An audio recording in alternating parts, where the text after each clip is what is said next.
Heidi Jokos joins me live now for an update. Heidi, we've heard so far this morning Matthew Parks is on the stand. What has he covered thus far?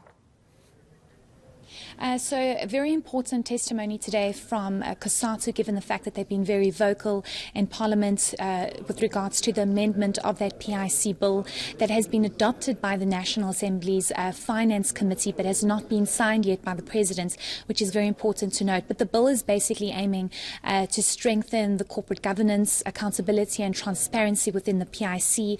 So basically making sure that all the checks and balances are there when it comes to investments, also making sure that the investments into projects benefit depositors, which is government employees' pension funds. So what we are hearing basically is from COSATU on their stance on how governance needs to be strengthened within the PIC, how their role needs to be important as they are representing workers.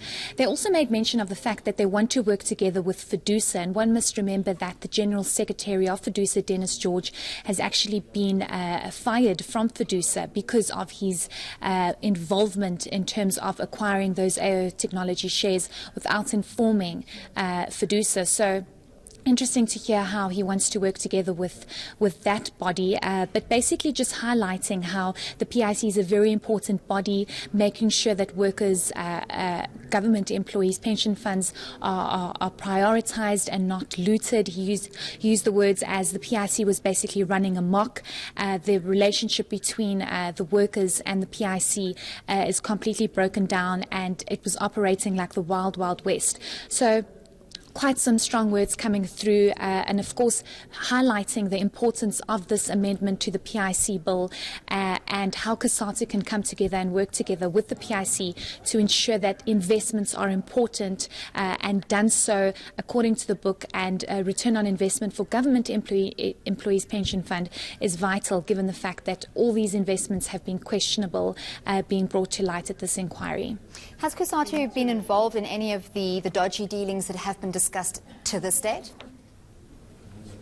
Well, they were mentioned a while ago, where it's alleged that a letter was written by the investment committee of COSATU, that specific body within COSATU, about how they were persuading the PIC to invest into Iqbal Surveys companies, AO Technology as well as Sagamata, before it listed on the JSE, which then subsequently was pulled out at the last minute.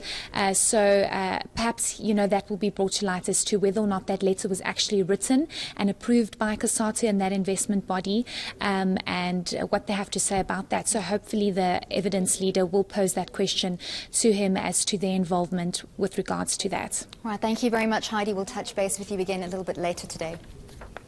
That was Heidi Jokos coming to us from the PIC Inquiry.